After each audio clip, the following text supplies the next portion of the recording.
PWCC is a great way to sell your sports cards. If you're looking for a way to support the Cajun Cardboard YouTube channel, consider using the promo code Cajun, all caps, CAJUN, when you're selling your cards on the PWCC marketplace.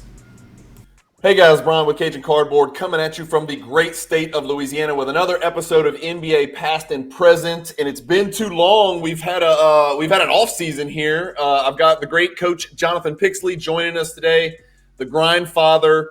What's up? Man, it has been way too long. There is no question about it, and that's what she said. But I don't know.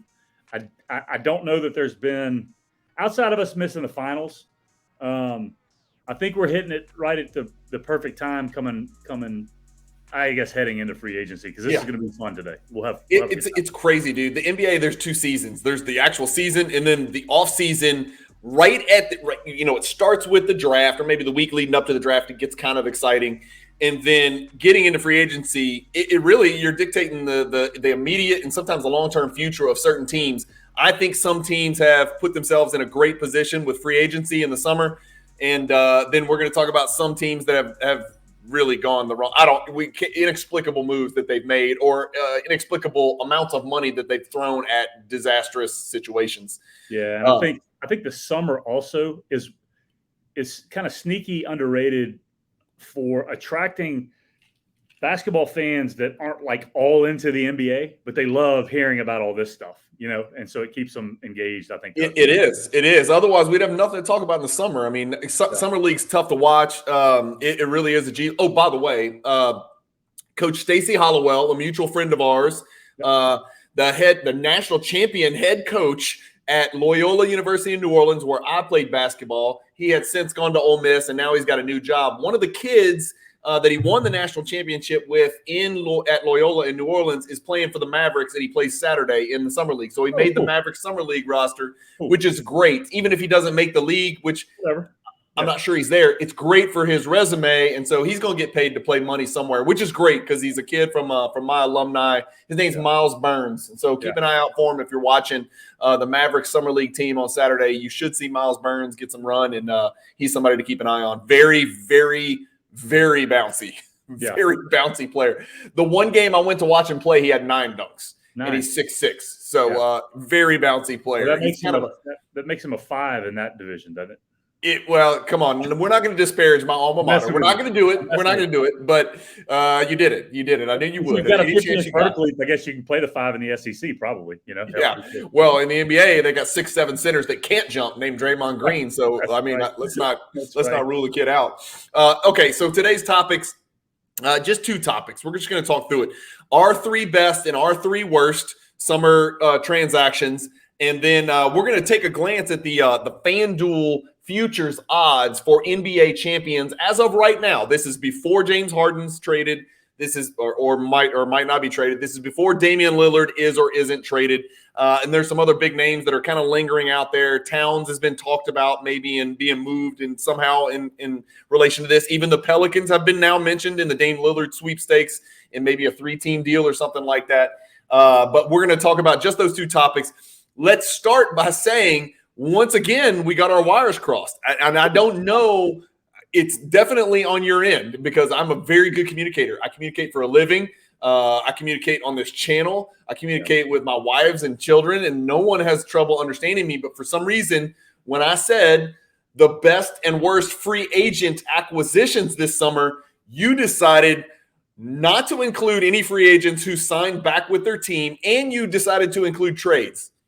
So, first of all, I'm not sure how good of a communicator you are, unless something has changed when you made the word wife plural and said wives. Secondly, you don't know my personal business. Don't get up in my personal business. You don't know how many wives I have. I don't know enough about it. Yeah. And then secondly, you are correct. You definitely were very clear on what you expected from me.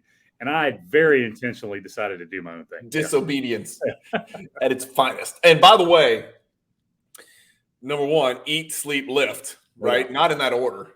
No. But I'm drinking a pre-workout drink because I'm going straight from this to a pre-workout. So all hell may break loose on this. I don't know. Yeah, when Dylan Brooks' name comes up, all hell may break loose. All right, let's get cranking. Let's start with you first. You want to do best or worst first? I'm going to go with my worst because you just brought up my number one. So let's go. Your number one worst free agent move, including trades. Yep. Give it to me. Dylan Brooks, 4 for $80.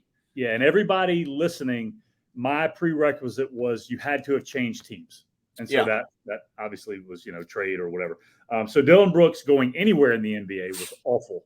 Going to a team full of young, immature, super talented players and paying him $20 million a year for 4 years is inexplicable.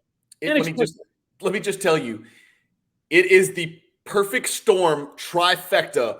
None of the three terms make sense. 4 years for Dylan Brooks makes no sense.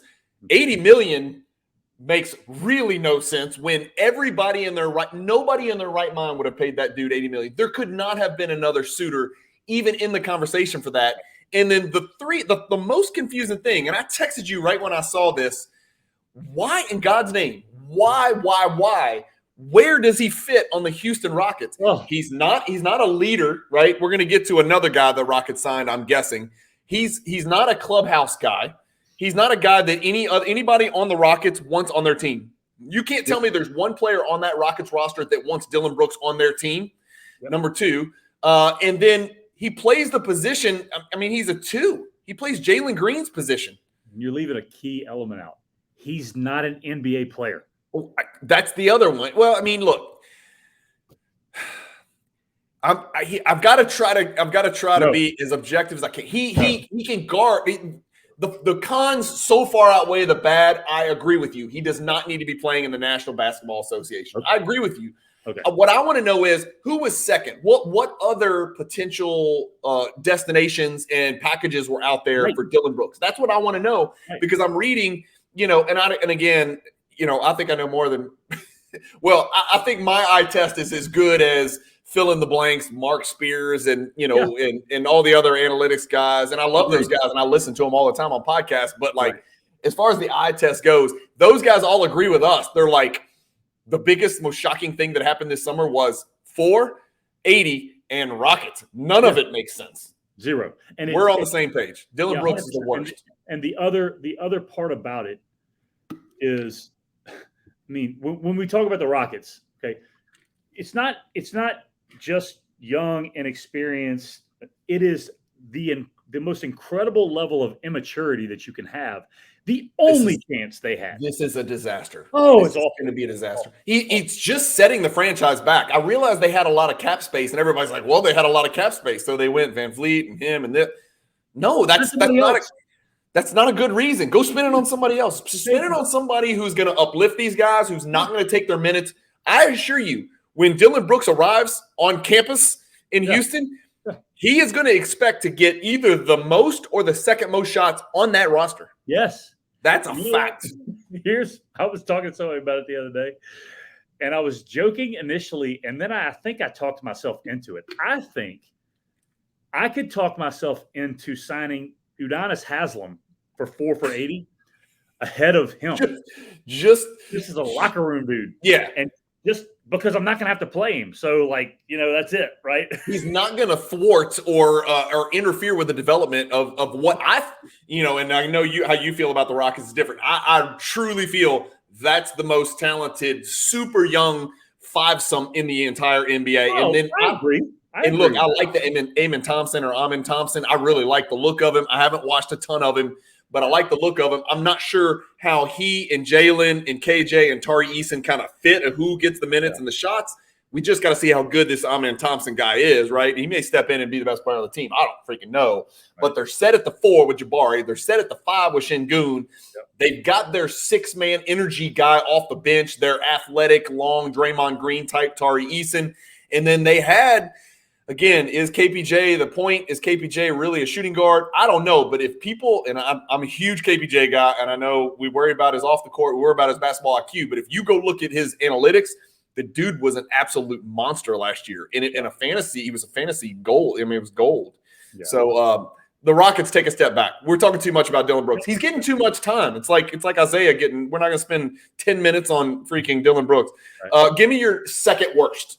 Okay, and this is twofold. Okay, Kyrie going back to Dallas is my second worst, and the reason I mean, we don't even need to get into the Kyrie stuff. Okay, everybody knows all that. All right, my main thing is you just signed, sealed, and delivered that Luka's done. He's done. He's not playing for the Mavericks. He's never going to extend with them. He is done. It's a wrap. So he's done because it was 3 years. Yes, you're taking one of the 5 best players in the world who will be that for the next 7-8 years probably. Okay, and you're ensuring that he will not come back. Well, you're ensuring he won't win.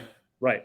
He can't win. Well, I mean, I don't know what else they needed. Was last year picking up Kyrie for like a third of a season not enough of a sample size to realize, oh, we can't defend anybody. We have no bigs. I know they drafted the kid from Duke, Lively or whatever. I'm sure it's going to help. But it's like no matter what, those 2 guys have to be on the floor to finish games. Yeah. And I get that Kyrie, from a basketball chemistry standpoint, he can fit with a lot of different things, but it doesn't change the fact that he's a mouse, and Doncic is not a great defender. And so you can't hide both of them, man. You just can't hide both those guys. Dude, it's as simple as this. They were 4th when they traded for Kyrie. They ended up 11th. Yeah. Here's the other thing. I worry about Doncic's long-term future with them because he was specifically told, sit your ass down. We're losing on purpose. Yep. That doesn't sit well with ultra mega competitive alpha superstars. Nope. It doesn't send a good message. And I know why they did it, but they picked some dude named Lively who might be really bouncy rim defender, rim runner, pick and roll guy. I guess the next Dwight Powell. I don't know. I haven't seen enough of Lively, so I'm not going to bang on him. But I don't know, man. I just don't think that was the right message to send to your super megastar. Kyrie, number 3 on my list. Kyrie was number 3. I just want to say this real quick, okay? And I think it's finally starting to come to fruition to a degree, except for that they actually signed him.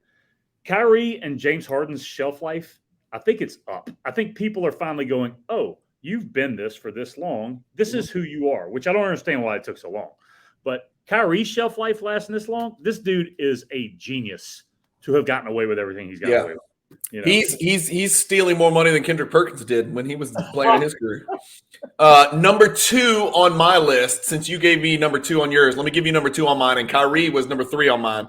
I'm staying in the city of Houston, and I like Fred VanVleet as a consummate professional. I like Fred VanVleet as a maybe bottom 5th, maybe middle of the league starting point guard, all things considered, on both ends of the floor. For me, he's maybe 15th-ish, something like that. And I know his numbers look better than that. But for me, like trying to win a title, I just can't envision Fred VanVleet being the point guard for a title team. Right. But for the Rockets to pick him up, when you've got Kevin Porter Jr., who analytically is right there in the same conversation on a much smaller contract, who is much younger, much more athletic. And again, Kevin Porter Jr. is not this elite defender, but he's much more capable one day of being a better defender.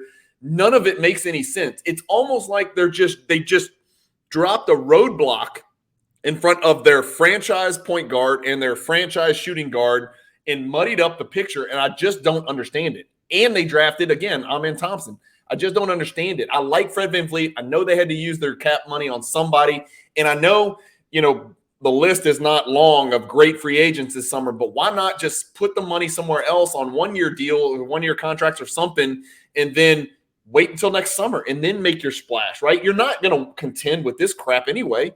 Why do you want to lock up Fred VanVleet? And now you're going to end up losing Kevin Porter Jr. next year for nothing. Yeah, I'm trying to find VanVleet's stats last year. I'm pretty sure he didn't shoot 40% from the field. No, he did. He's not that bad. He's a terrible. I think he's a terrible 3-point shooter. Let's pull him up. No, I'm dead serious. I think his 3-point percentage is not as bad as you think, and his 2-point percentage is way worse than you think. You find you'll be faster than I will, but 39% from the field. Yeah, you nailed it. 34 from 3, league average, maybe. Yeah. Great free throw shooter. Absolutely league average PER. Literally like right on it, like 17 PER. Yeah. He was fourth on my list, by the way, of worst. He was fourth on your list of worst. Yeah, I mean, and again, I think he's a good player. Like, I'm not picking the worst players. We're just saying that's just too much money, dude. 128 is just absolutely I'm dumbfounded. 128 for Fred VanVleet. That is nuts. Yeah. If he's the 15th best point guard in the league, I'd have to have it proven to me. He's I would put him 17, 18, maybe. We'd have to go through the list. Yeah. We're going to do that. We're going to do that as the season approaches, Jonathan. We're going to go through each kind of points, wings, and bigs, and we're going to go through it, and we'll put our list together. We do it all the time. And then we'll do another episode on, the best 25 under age 25. We'll do all kinds of cool stuff. It'll be interesting to go back and reflect. It's been so long since I looked at stats, and the fantasy season's over. By the way, if I change colors, it's this. And if I start scratching my face, I am not on crack cocaine.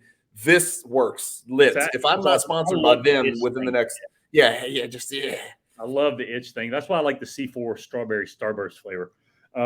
You just my lost number 3, by the way. So VanVleet was 4 for me. My number 3, and this will come as no shock to anybody who has ever heard any episode that we have done together, is Pat Bev going anywhere for a year, and he did to Philly, which is going to be hilarious to me. It's going to be absolutely comical. That's so great that you chose Pat Beverly.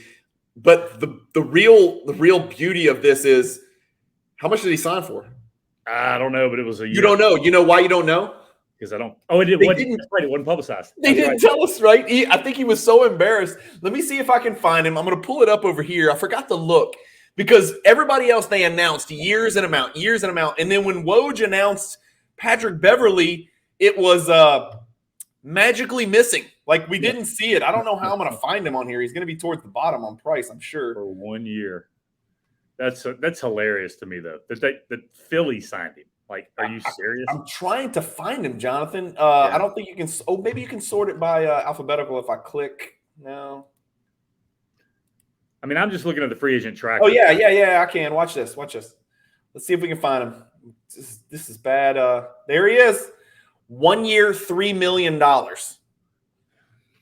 That's $2.5 million too much. There's no way Patrick Beverly doesn't deserve to make more than me for doing this YouTube channel. There's no way, right? Well, how about this? There's no way that, like, when people say, oh, yeah, but they're athletes, nobody knows how, you don't have any idea how hard it is to do that, this, that. Yeah.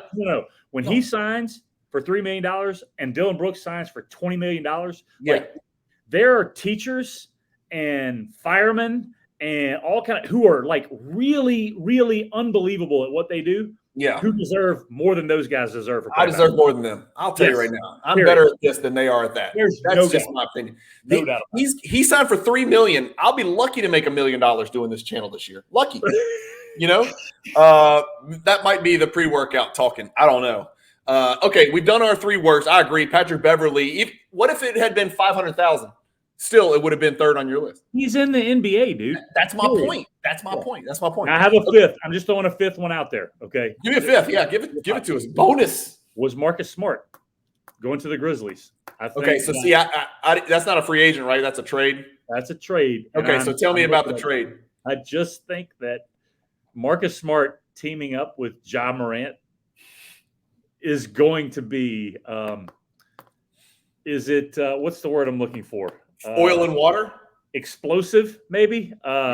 Combustible, and there it is. And not on the court. I'm not talking about that. I'm not either, because look, we bag on Marcus Smart. We just, again, we don't like the guys who are elite alleged defenders who destroy your team's offense, and he fits squarely in that. Ironically, he's replacing the most polar opposite, like most polar guy like that with Dylan Brooks. So it's an upgrade over Dylan Brooks. You would agree with that? Sure. Humongous upgrade, right?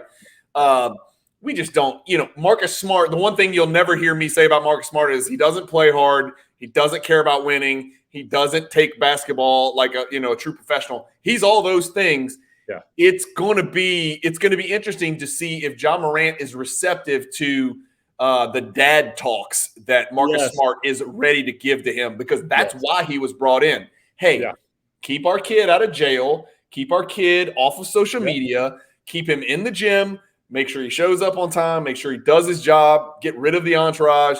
Marcus Smart's asked to be a go-between. That's pretty much what's happening here. Is he's less trouble than Dylan Brooks. He's about the same on the court, maybe a little bit better, on the court. But it'll be interesting to see how receptive John Morant is to that, because so far he has not been receptive to anybody's sage advice. Something's going to happen. You think so? You're going to hear it, and it's going to be after a game. And Marcus Smart, who, look, from what we hear, he's just one of them dudes that you just don't want to do that with, right? Jimmy Butler is another. Like these guys, the Alvin Robertsons of the modern NBA, these guys that are like, just do what he says. Don't fuck with him. Don't say anything to him to piss him off. Yeah, and that's the thing is, like, we bag on Marcus Smart, but, like, you respect his professionalism. He cares. You know, he does all those other pro things you want him to do. He just can't play offensive basketball. That's the only reason we don't like him. Who do you think – which franchise do you think has a blow-up first or a headline first? Memphis because of Marcus Smart and John Morant, or Houston because of Dillon Brooks and fill in the blank? Houston, because Dillon Brooks is looking to make that happen. He's looking for that. Right, it's his only way of being relevant. Well, Memphis the only issue should be John Morant and Marcus Smart. Houston, the issue will be Dillon Brooks and every young player on the team who knows they're better than him, who's making 1/20th of the money.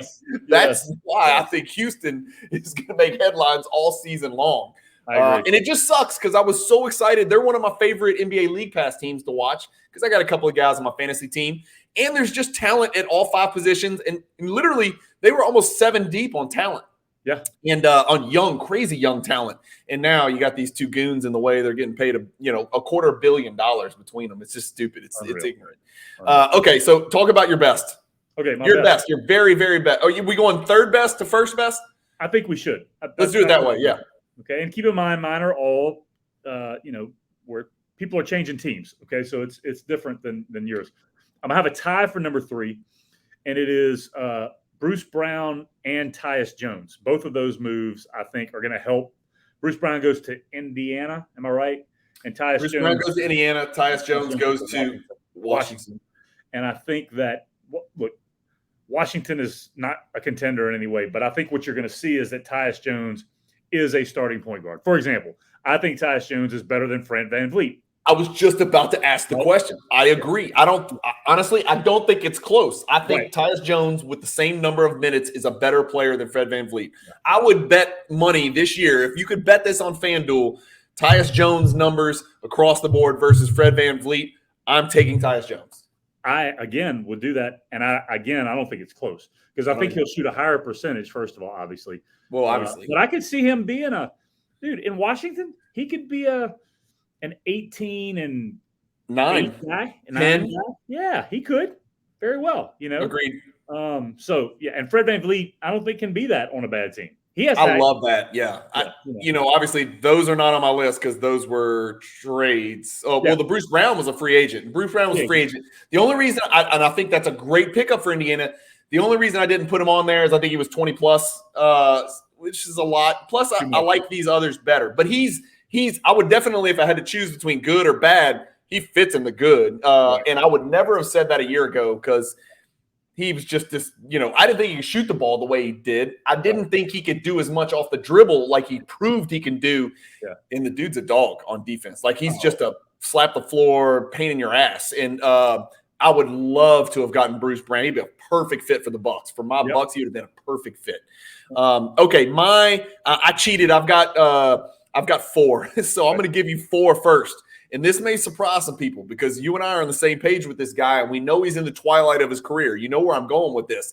This is purely a number that gets him into this, and it's Russell Westbrook. Russell Westbrook at 2 for $7.8 million. That's crazy. He's getting paid what Patrick Beverley gets paid. By the way, he's getting paid 1/7 of Dillon Brooks' contract. I don't want to talk about it. Is Dillon Brooks 7 times better than Westbrook? How about this? How much worse is Dillon Brooks than Westbrook?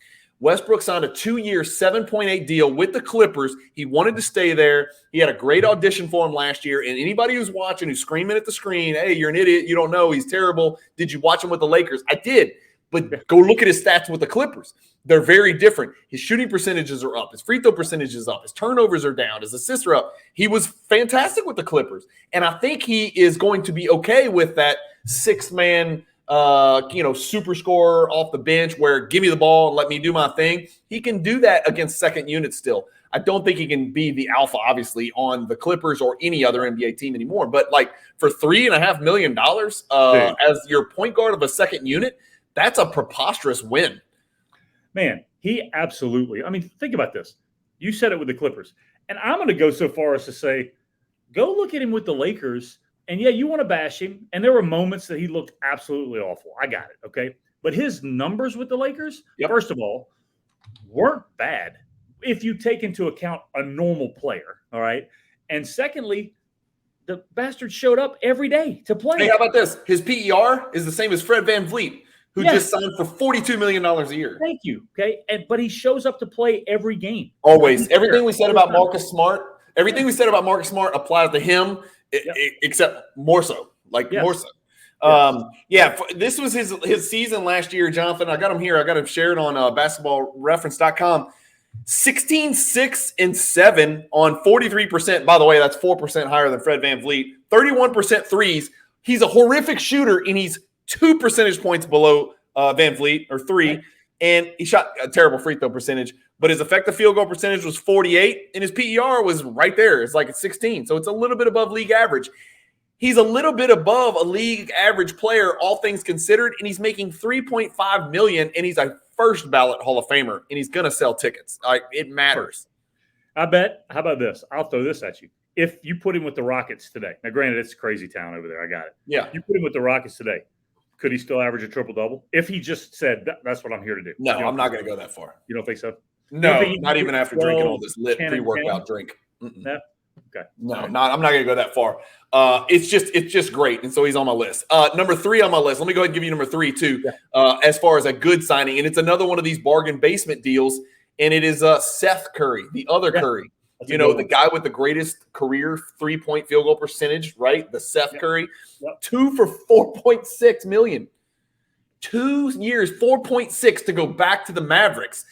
That's a great fit. Now you've added a third guy who can't guard anybody, who's also undersized and incapable of stopping his position.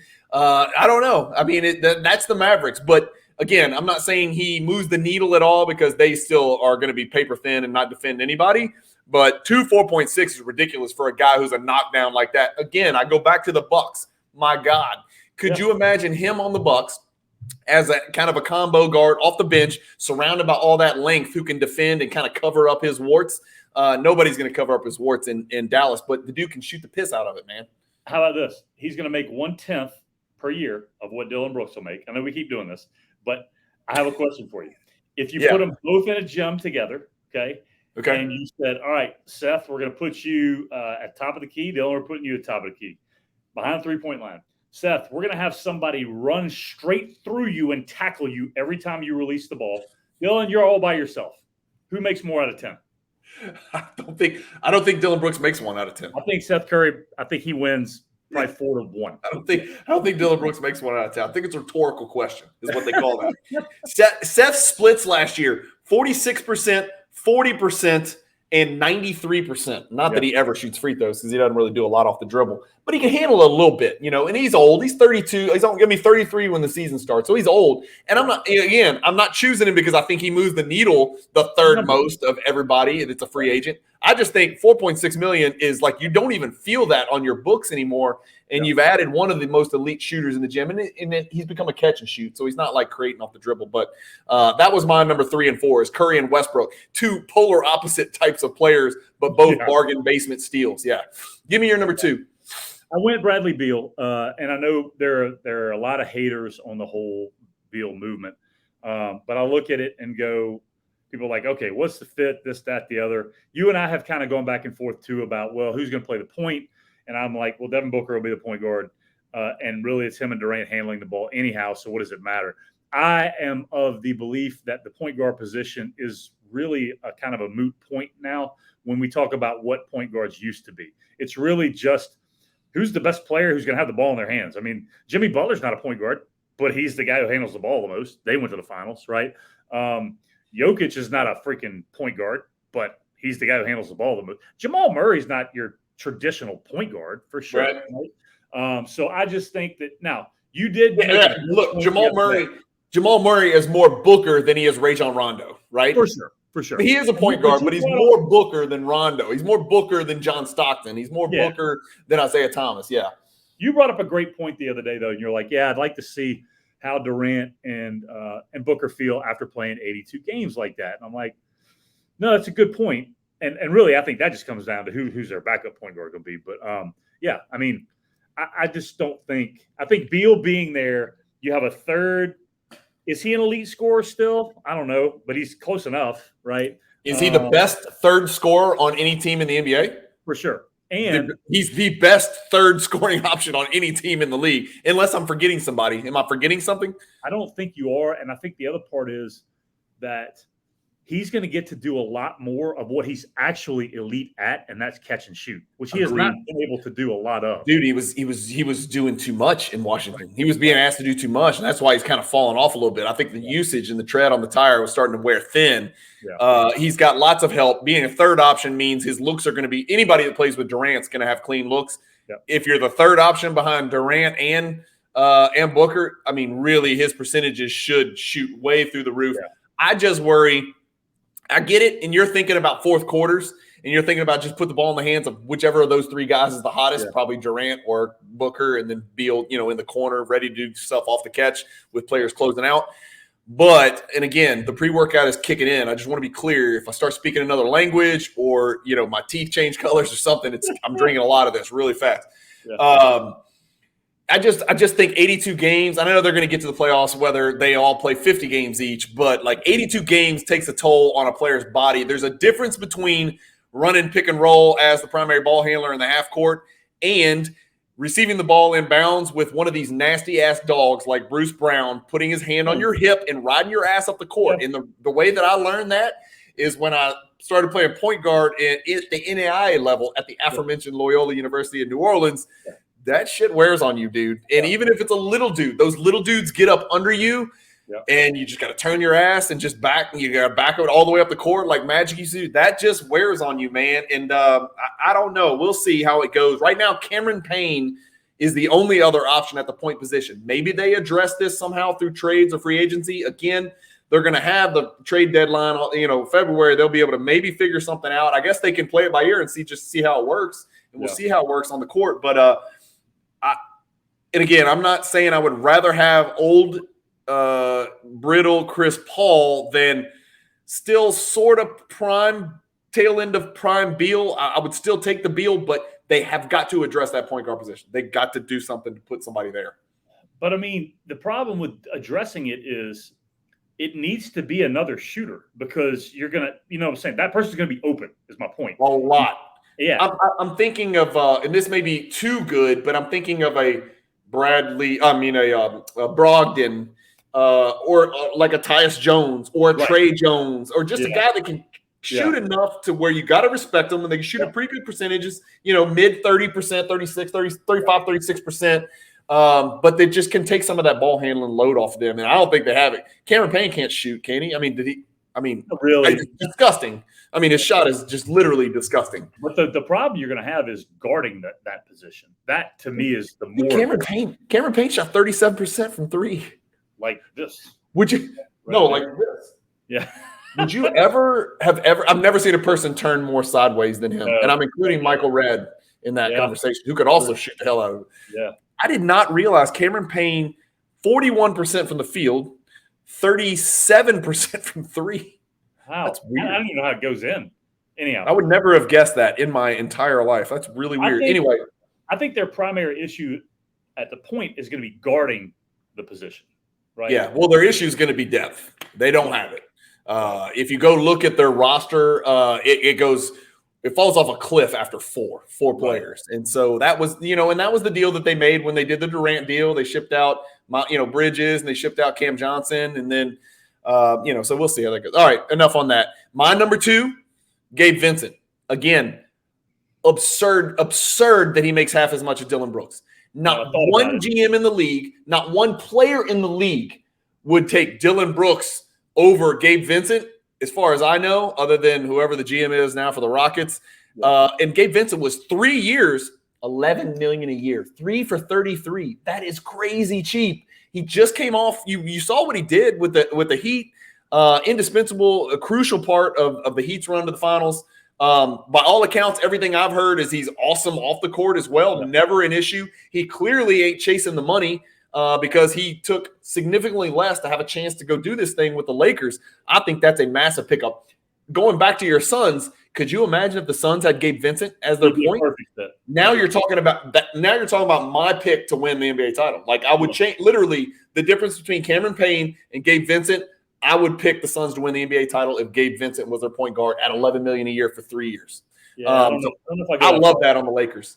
I was close to putting him on there. I need to see a little bit more, and the reason I need to see a little bit more is he had a phenomenal playoffs. There's no question. I can't argue that, and that's the most important time to do it. So that is an extra bonus add. But he has not been a good shooter up to that. I mean, he shot 33% last year from three. You know what I'm saying? He had a terrible look. Here's the deal. Look at this. I'm going to share it with you. His stats from last year were terrible. Right. But if you just watch him in the playoffs, what he was doing, you're like, and he's exactly my size, 6'3", 195. Well, I'm 6'3" and a half. I round up to 6'7". But he's 6'3", 195. His PER was 9, which is horrific and awful by any standards. His career is a 9. So again, this cuts against everything I'm saying. It's the number $11 million a year that I think is what vaults him in here for me, and just the fact that it's a position of need for the Lakers to back up, D'Angelo Russell. So, who also may not be in Los Angeles for the long term. I mean, if there's anybody that's in jeopardy coming the trade deadline, D'Angelo Russell, who's an eternal trade chip, it seems like no matter where he goes, and then Karl Towns. I think those two guys are probably, depending on how the beginning of the season goes, those are going to be the names that are talked about a lot as we lead up to the trade deadline in February, I guess it is. Yeah, Naz Reid signing with the Timberwolves pretty much ensured that they got a shot cat now. And then Gabe Vincent's a better fit than D'Angelo Russell with LeBron and AD. He's a better fit. He's a better shooter, in my opinion. He's a better shooter. Yeah. Well, we don't know. Playoff Gabe Vincent looked a lot better than these shitty numbers Gabe Vincent on your screen. Because Gabe Vincent numbers on your screen are very Fred VanVleet-ish. Who we just bagged on. So we'll just have to wait and see, man. I don't know. My number one, which is probably yours as well, is Porzingis to Boston. No, you didn't do. Yeah, I didn't do trades. You didn't do trades. That's right. It was a 3-team deal. But that's okay. I love it. Yeah, I think Porzingis to Boston is if Jaylen Brown and Jason Tatum ever figure out how to play basketball, like actual basketball that doesn't just involve them taking and making a lot of very tough shots. I know. Okay? Then this has a chance to be really difficult to deal with for other teams' defenses. Really, really difficult. And look, you and I are on the same plane when it comes to Porzingis. I do think he has soft in him. I do think he should rebound better than he does. I mean, all those things. But if he's engaged, go look at his numbers. Almost without fail, bro. Almost without fail. I'm talking about individual game numbers. When he got 16, 17 shot attempts, he got 10, 11 rebounds. Like it just happened, so 50, 39, 85 splits, man. Yeah. And that's not a fluke because his career 45, 36, 83. That's not a fluke, and he's 7'50". Yeah, he's really tall. He's freaking a half-inch shorter than Wembanyama, who everybody's nutting about, So he's an elite shooter now. He is. It is the worst thing that could possibly have happened for a Milwaukee Bucks fan for Porzingis to go there. It's a problem, dude. That's a huge problem. The difference between he can do what Rob Williams does, and I know this is going to sound weird. He might be more durable than Robert Williams. Probably. Did you ever think you'd hear durable and Porzingis in the same conversation? But again, if he can string together another 65-game season like he did last year for the Wizards, I mean, he put up damn monster numbers last year, man. And it should be easier with the Celtics because he's got so much more talent around him. He's got to do less, which, bodes well for him and durability and the load that you got to put on him. So I like that one as your number one. I don't know what his contract is because I didn't look at, again, he's only 27, by the way. He'll be 28 when the season starts. Yeah. So he's still got some tread on the tire. Here's what I want to see. I want to see what it looks like with him when he actually is playing for something that matters. Yeah. He's never done it.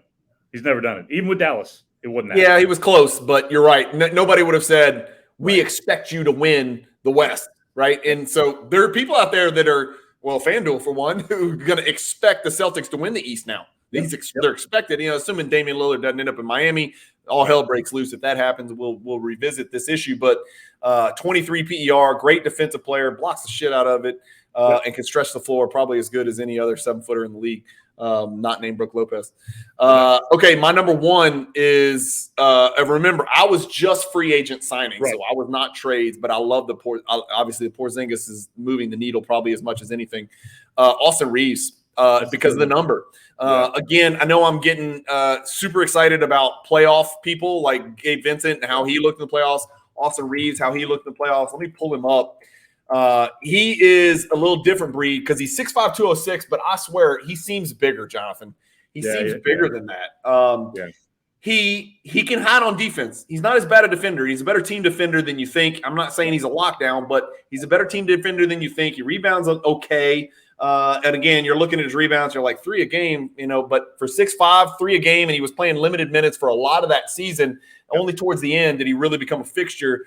That's not a lot of money. There was a lot of teams out there that I think would have paid him more money than that, right? Sure. He is making $5 million less a year, $6 million less a year than Dillon Brooks. Who would you rather have, him or Fred VanVleet? Now we're talking. If I was the Lakers, it's not close. Period. Who would you rather have? No matter fit. I'm taking this dude. I'm taking this dude. He's younger. He's bigger. He shoots. He shot 40% last year on sporadic attempts until the end of the season. He was getting consistent attempts, but he was in, out. You didn't really know. I mean, how many minutes did he play last year? He can get his own look too, off a pick and roll action. He's crafty, man.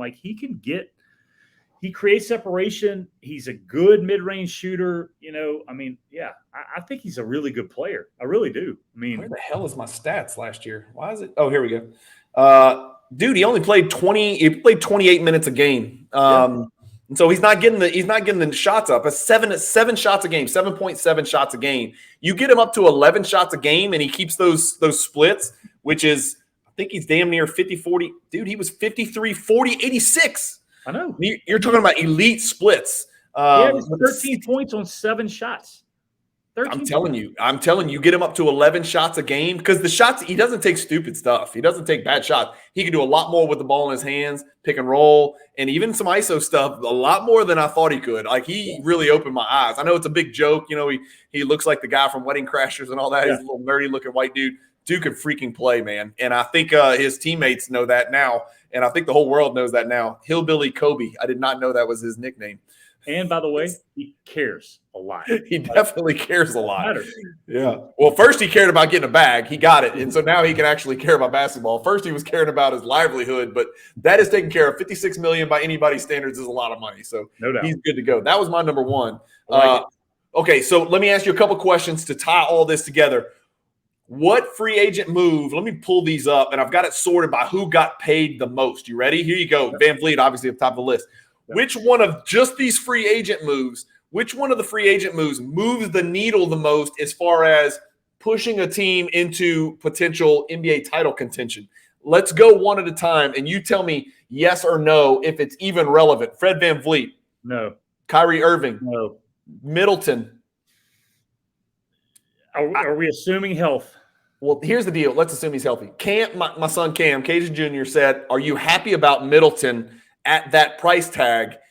And I don't know because I'm still adjusting to the fact that $50 million is the new 40. You know what I'm saying?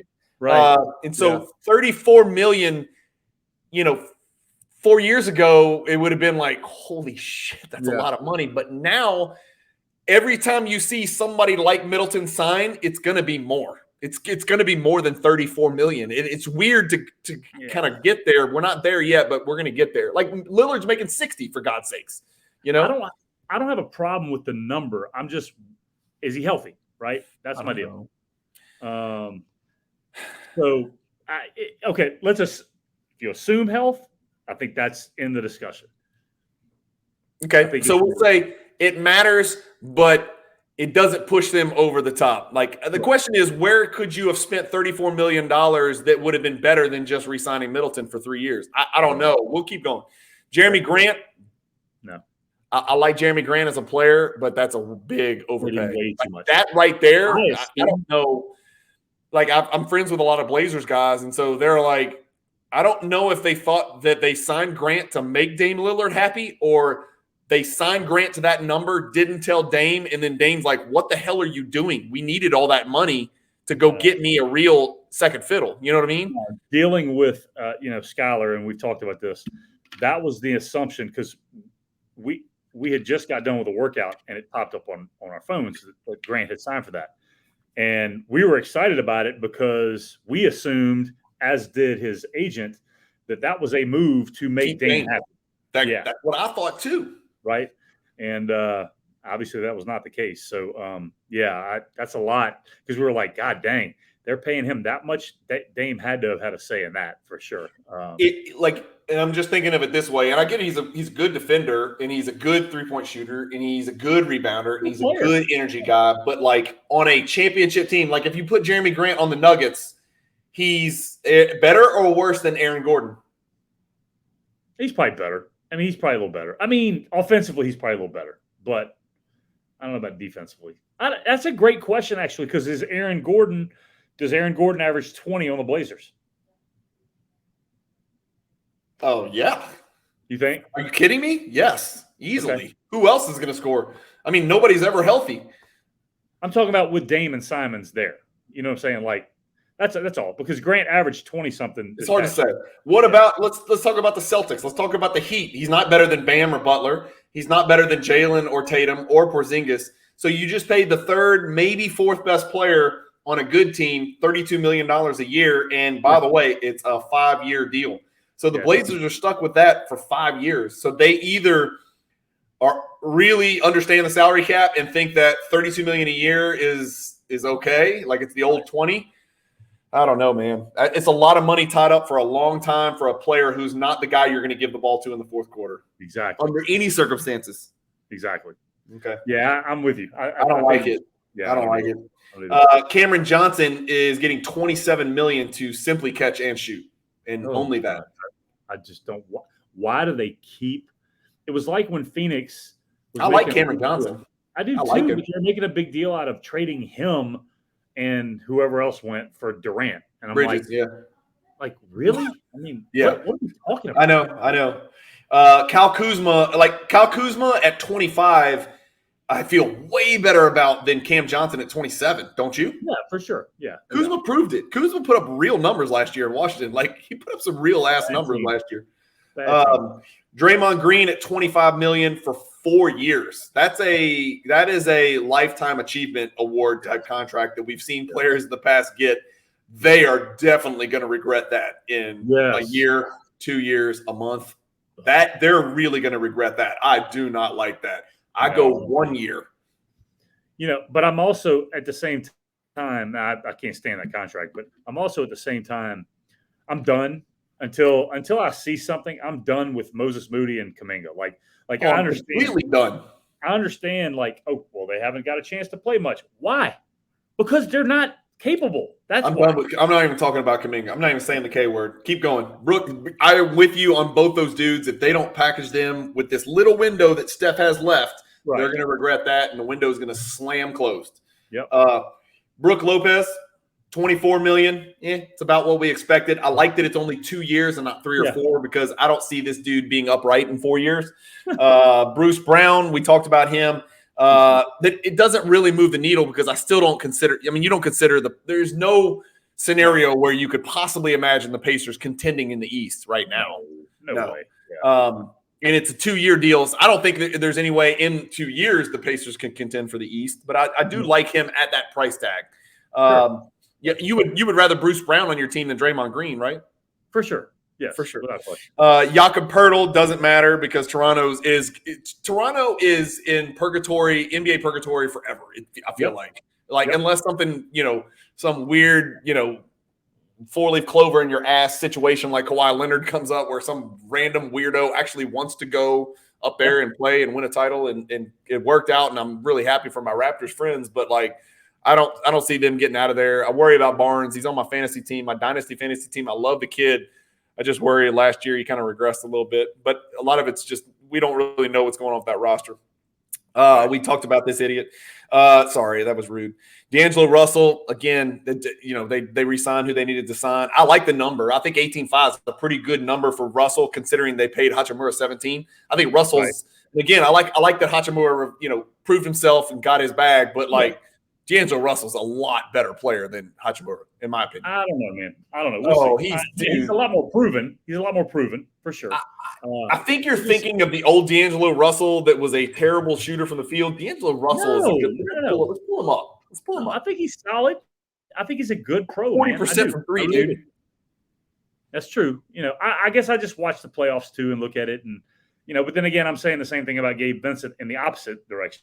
And you've also got a dude. It's like where does he fit in the play? Like where does he fit in these go-to games when you've got Reeves stepping up, you've got Hachimura stepping up in some games where they're the guy. He doesn't know really where he fits. He'd be a great player on a terrible team. You know what I mean? Oh yeah.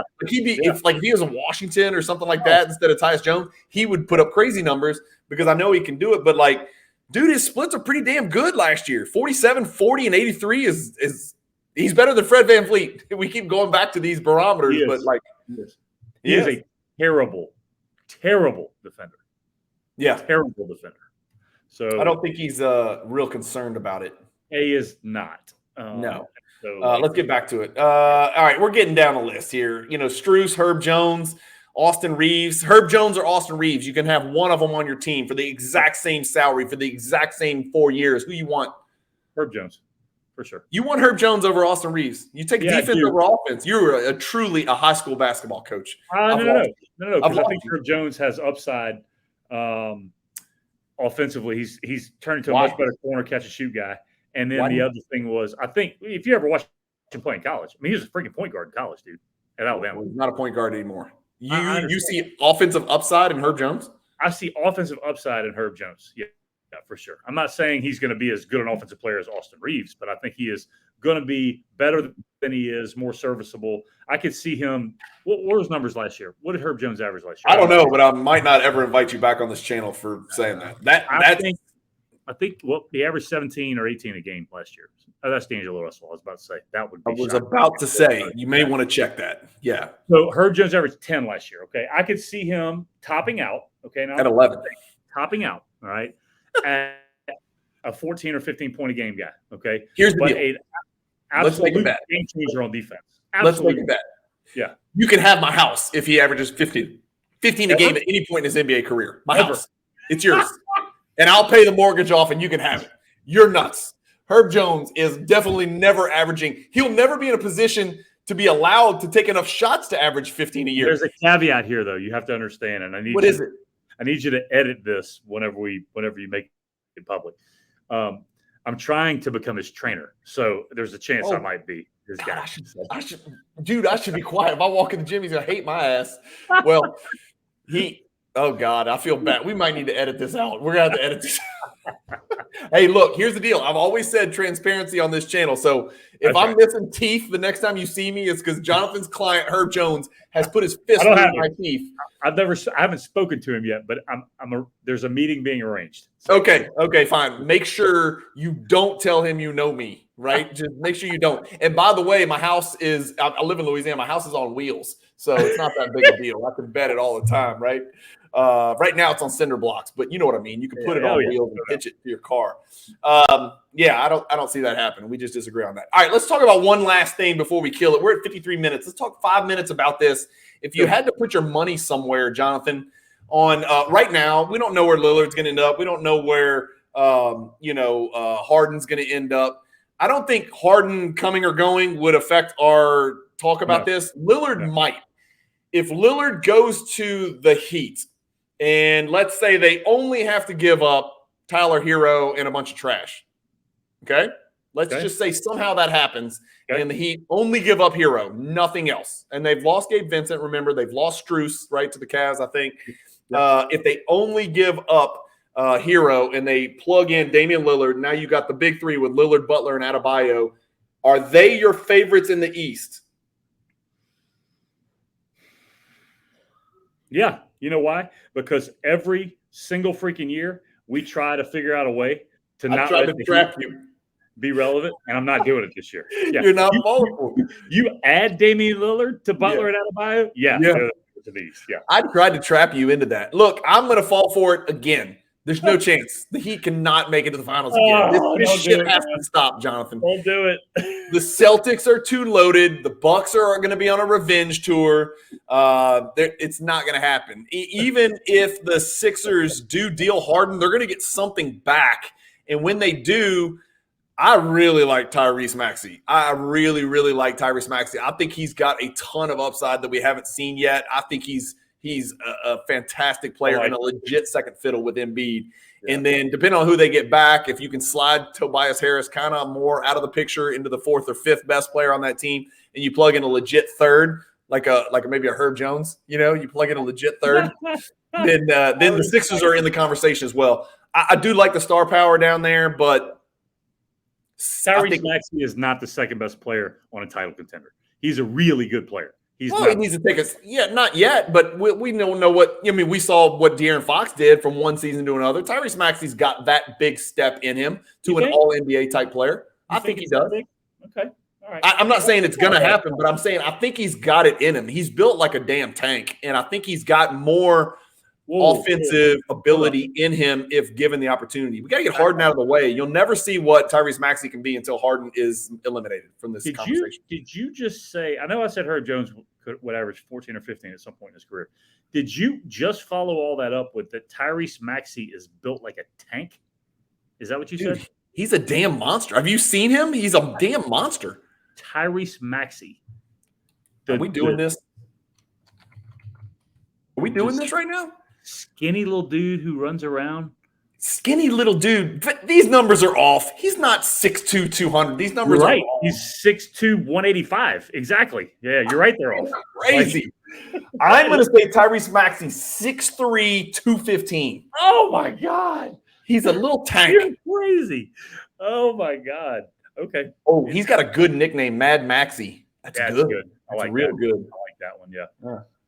All right. Anyhow, going back, let's go. We got off. Let's just wrap this up in 5 minutes. Right now, what do you think about these odds? Right now, they're a little bit out of order here, but right now the Celtics are the favorite to win the NBA title. Agree or disagree? Right now, if you had to put disagree.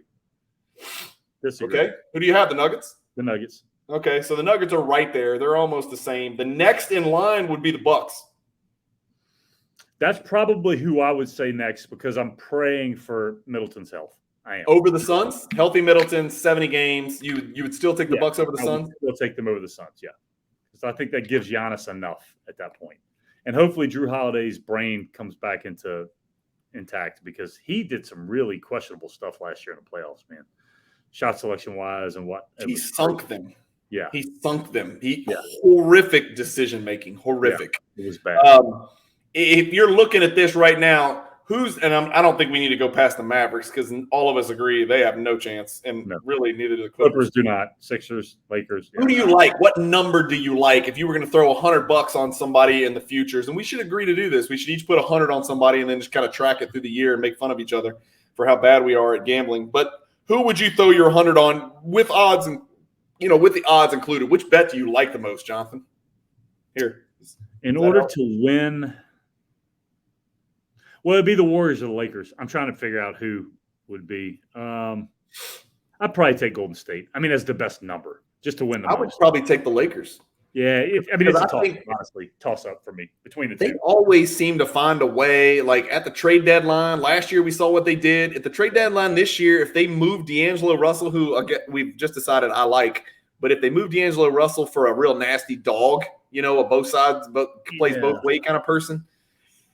I guess what I can't get out of my head is what I saw with my own eyes that Nikola Jokic did to Anthony Davis last year in the playoffs. God, he was good, dude. He had a historic season. It was embarrassing. And Anthony Davis tried his ass off. He just couldn't do anything about it. Like, I never thought, out of all the dudes in the league, I was like, AD's the one guy, if he's healthy, that will at least give him a problem. Dude, yeah. A joke. No problem. Yeah. No pun intended, but yeah. Cavaliers at plus 3,000. Yeah, keep it. Keep it. Keep your stupid Cavaliers. Keep it. Evan Mobley. Pelicans at 4,300.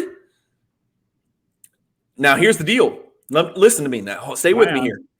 Let's say Zion gets packaged in this deal and Lillard somehow ends up in New Orleans because they've talked about that.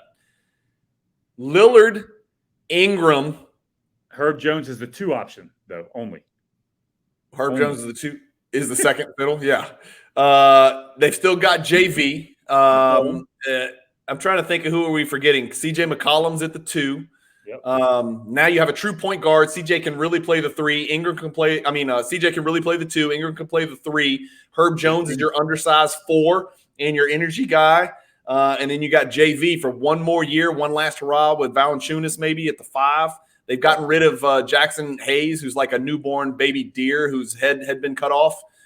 He's the Lakers' problem now. I think he's a Lakers' problem now, right? That's right.